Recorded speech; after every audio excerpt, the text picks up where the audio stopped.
6마리 백조. 어느 넓은 숲에서 왕이 사냥을 하고 있었습니다. 왕이 너무 열심히 사슴을 쫓아가는 바람에 뒤따르던 신하들은 왕을 놓치고 말았습니다. 날이 어두워지자 왕은 발길을 멈추고 사방을 둘러보았습니다.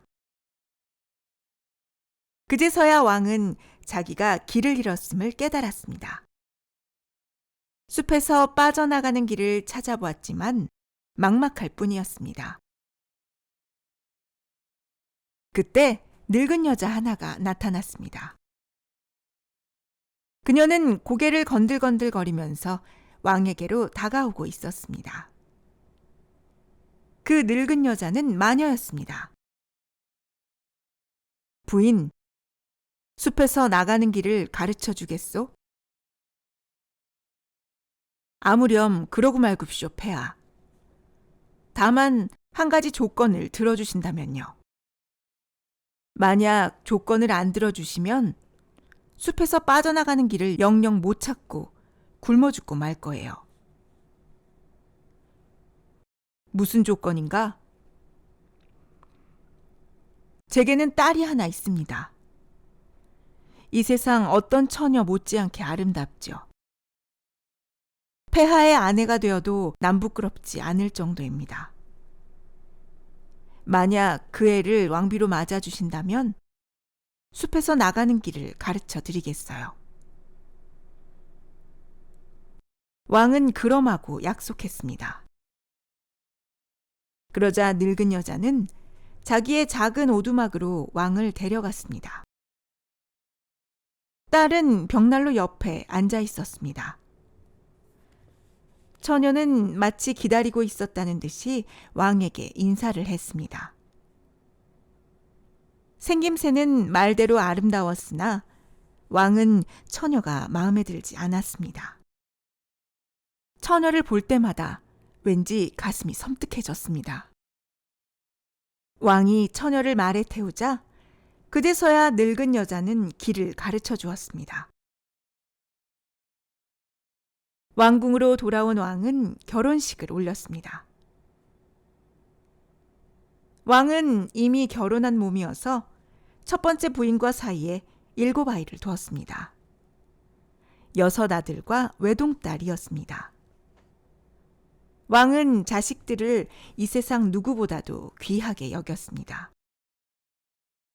왕은 새왕비가 아이들을 잘 보살피지 않거나 또 구박을 할 것 같은 불안한 마음이 들어서 아이들을 숲 가운데에 외따로 있는 성으로 데려갔습니다. 그 성은 워낙 감쪽같이 감춰져 있었기 때문에 찾기가 매우 까다로웠습니다. 어떤 현명한 여자가 준 마법의 실뭉치가 없었더라면 왕도 그 성을 아마 찾아내지 못했을 것입니다. 왕이 실뭉치를 던지자 실이 저절로 슬슬 풀려나가면서 길을 가리켰습니다. 왕은 짬이 날 때마다 사랑하는 아이들을 보러 다녔습니다. 새 왕비는 조금씩 수상한 생각이 들었습니다.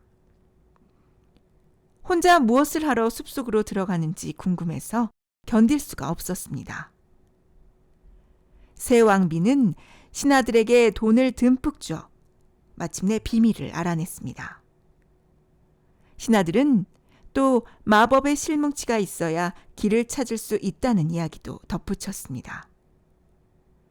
새 왕비는 한동안 마음이 편하지 않았습니다. 그러던 어느 날 드디어 왕이 실뭉치를 어디에 두는지를 알아냈습니다.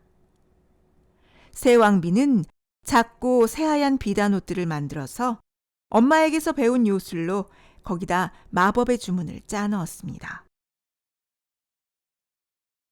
어느 날 왕이 사냥을 떠난 틈을 타서 새 왕비는 옷들을 챙겨 숲으로 갔습니다. 그러고는 실뭉치가 가리키는 방향으로 걸어갔습니다. 성에 있던 아이들은 멀리서 누군가 다가오는 것을 보고 사랑하는 아버지가 자기들을 보러 온다고 여기고 신이 나서 아버지를 맞으러 뛰어갔습니다. 새 왕비는 기다렸다는 듯이 아이들에게 옷을 하나씩 던져주었습니다. 옷이 몸에 닿자마자 아이들은 백조로 변해 저 멀리 숲 너머로 날아갔습니다. 한편 공주는 오빠들처럼 뛰어나가지 않고 성에 남아 있었습니다. 새 왕비는 공주 생각은 꿈에도 못했습니다. 다음 날 아이들을 보기 위해 성으로 온 왕은 딸밖에 보이지 않자 공주에게 물었습니다. 오빠들은 모두 어디 갔니? 다 가버리고 저 혼자밖에 안 남았어요. 공주는 아버지에게 오빠들이 백조로 변해 훨훨 날아가는 것을 창문으로 보았노라고 말했습니다. 그러고는 오빠들이 떨어뜨린 깃털을 아버지에게 보여주었습니다. 왕은 몹시 슬펐지만 새 왕비가 이 못된 짓을 저질렀으리라고는 꿈에도 생각하지 못했습니다. 왕은 하나밖에 남지 않은 딸마저 어디로 사라질까 봐 왕궁으로 데려가기로 마음먹었습니다. 그러나 딸은 새 왕비가 너무 무서워서 왕궁으로 가고 싶지 않았습니다. 딸은 아버지에게 숲의 성에서 하룻밤만 더 보내게 해달라고 사정했습니다.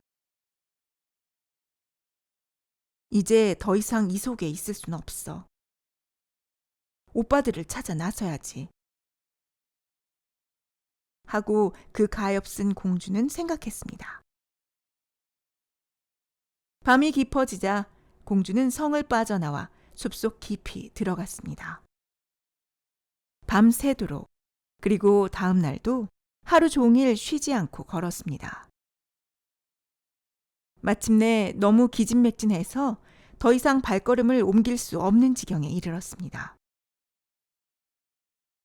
그때 오두막이 한 채 보였습니다. 안으로 들어가니 방 안에 작은 침대 6개가 놓여 있었습니다. 공주는 침대 위에 눕기가 겁이 났습니다. 그래서 침대 밑으로 기어 들어가 딱딱한 마루에서 하룻밤을 보내기로 마음먹었습니다. 날이 막 저물기 시작하자 바스락바스락 소리가 나면서 6마리 백조가 창문으로 날아들어왔습니다. 백조들은 마루에 내려앉아 깃털이 모두 빠져나갈 때까지 서로의 몸을 훅훅 불어댔습니다. 백조의 깃털이 옷처럼 모두 벗겨졌습니다. 공주는 꼼짝 않고 이 모든 과정을 지켜보고 있었습니다. 마침내 오빠들임을 확인하고는 감격에 겨워하며 침대 밑에서 기어 나왔습니다. 오빠들도 어린 누이 동생을 보고 뛸 듯이 기뻐했습니다. 그러나 기쁨은 오래가지 않았습니다. 너는 여기 있으면 안 돼. 여긴 도둑들의 소굴이란다. 놈들에게 발각당하면 너는 죽게 돼. 오빠들이 말했습니다. 오빠들이 지켜줄 텐데 뭐. 동생이 말했습니다. 그게 말이다. 우리가 백조 가죽을 벗을 수 있는 시간은 해질 무렵 겨우 15분밖에 안 돼. 이 동안에는 사람 모습을 하고 있지만 그 뒤에는 다시 백조로 돌아간단다. 누이 동생은 흐느껴 울면서 물었습니다. 풀려날 방법은 없나요? 없다고 봐야지. 그게 이만저만 까다로운 일이 아니란다. 우리가 풀려나려면 네가 6년 동안 누구하고도 말하지도 웃지도 않으면서 우리를 위해 곽꽃으로 옷 6벌을 만들어야 해. 만일 네가 한마디라도 입술을 떼는 날에는 그동안의 모든 노력이 허사가 되지. 공주는 자기 일생을 바쳐서라도 오빠들을 풀어주기로 마음먹었습니다. 오두막을 떠난 공주는 숲 한복판으로 들어가 나무 위로 기어 올라가서 거기서 그날 밤을 지냈습니다. 다음 날 아침 밑으로 내려온 공주는 곽꽃을 모아 옷을 짓기 시작했습니다. 아무에게도 말을 하지 않았습니다. 웃어야 할 일도 없었습니다. 그냥 가만히 앉아서 일에만 몰두했습니다. 그렇게 날을 보내던 어느 날, 그 나라의 왕이 우연히 숲으로 사냥을 나왔습니다. 사냥꾼들은 공주가 꼼짝 않고 앉아있는 나무로 다가와서 공주에게 물었습니다. 너는 누구냐? 공주는 대답을 하지 않았습니다. 해치지 않을 테니 밑으로 내려오너라. 공주는 고개만 가로저을 뿐이었습니다. 그래도 자꾸 질문을 던지자 공주는 사냥꾼들에게 금목걸이를 던져주었습니다. 그러면 그들이 만족하리라고 생각했습니다. 그렇지만 사냥꾼들은 끈질겼습니다. 공주는 다시 허리띠를 끌어주었습니다.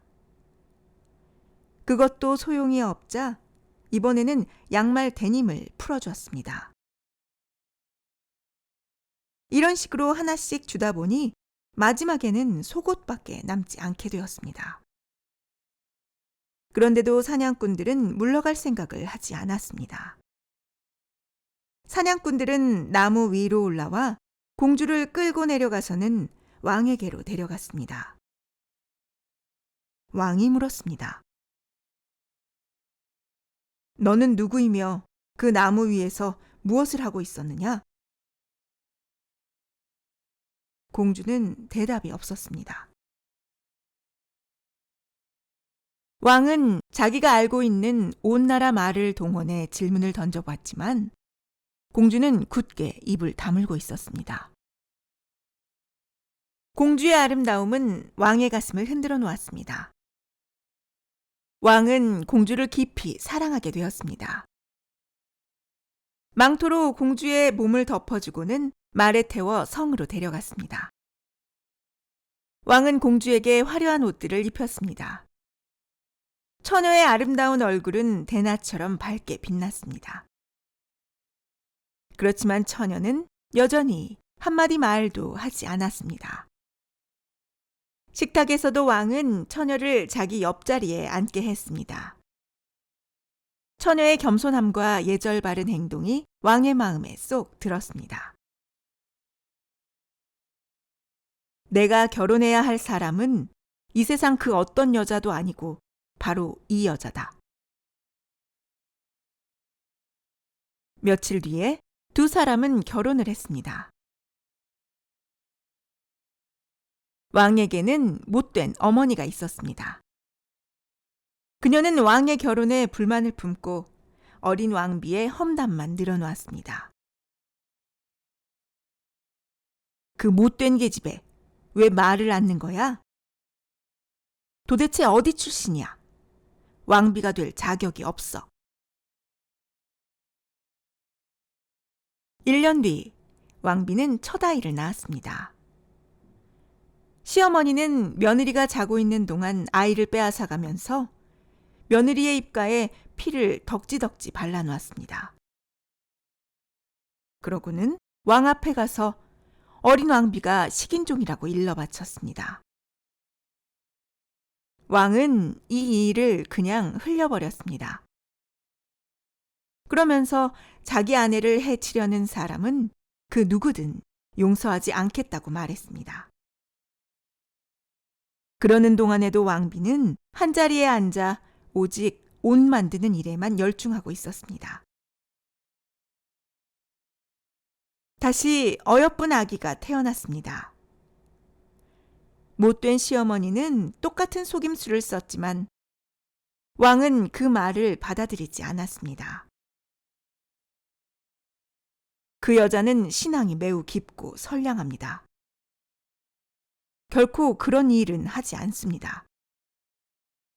만약에 말만 할 수 있어도 자기를 변호할 수 있었을 테고, 그러면 결백하다는 것이 밝혀지련만. 또다시 시어머니는 갓 태어난 셋째 아이도 훔쳐간 뒤 며느리를 비난했습니다. 그러나 왕비는 여전히 아무 말이 없었습니다. 왕은 결국 왕비를 재판에 넘길 수밖에 없었습니다. 재판관은 왕비를 화형에 처한다는 판결을 내렸습니다. 사형을 집행하는 날이 되었습니다.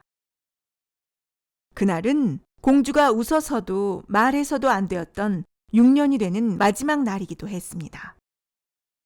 오빠들이 마법의 힘으로부터 풀려나게 될지가 결정되는 순간이었습니다. 마지막 한 벌의 왼쪽 소매만 빼놓고는 6벌의 옷이 모두 완성되었습니다. 왕비는 화형대로 가면서도 옷들을 팔에 걸치고 갔습니다. 장작더미에 올라섰습니다. 이제 조금 있으면 불이 붙게 됩니다. 왕비는 하늘을 올려다보았습니다. 백조 6마리가 날아오고 있었습니다. 왕비는 자기가 구출될 시간이 다가왔다는 것을 알았습니다. 가슴은 기쁨으로 넘쳤습니다. 백조들은 왕비가 옷을 던져줄 수 있도록 가까이 내려앉았습니다. 옷이 닿자마자 백조의 피부는 떨어져 나가고 왕비 앞에는 살아있는 오빠들이 서 있었습니다. 그렇게 늠름하고 씩씩해 보일 수가 없었습니다. 오직 막내 오빠만 왼쪽 팔이 없고 그 대신 백조의 날개가 달려 있었습니다. 오누이들은 서로 부둥켜 안고 입맞춤을 했습니다. 왕비는 왕 앞으로 갔습니다. 왕은 어리둥절해 했습니다. 사랑하는 당신, 이제 저는 말할 수 있어요. 저는 결백합니다. 모함을 받은 거예요. 왕비는 시어머니의 말은 모두 거짓이었다는 것, 시어머니가 새 아이를 데려가서 숨겨놓았다는 것을 모두 털어놓았습니다. 아니나 다를까 죽은 줄로만 알았던 새 아이가 왕 앞에 다시 나타났습니다. 못된 시어머니는 화형대에 묶여 불에 타 죽었습니다. 그 뒤 왕과 왕비는 6 오빠와 함께 오래오래 평화롭고 행복하게 살았습니다.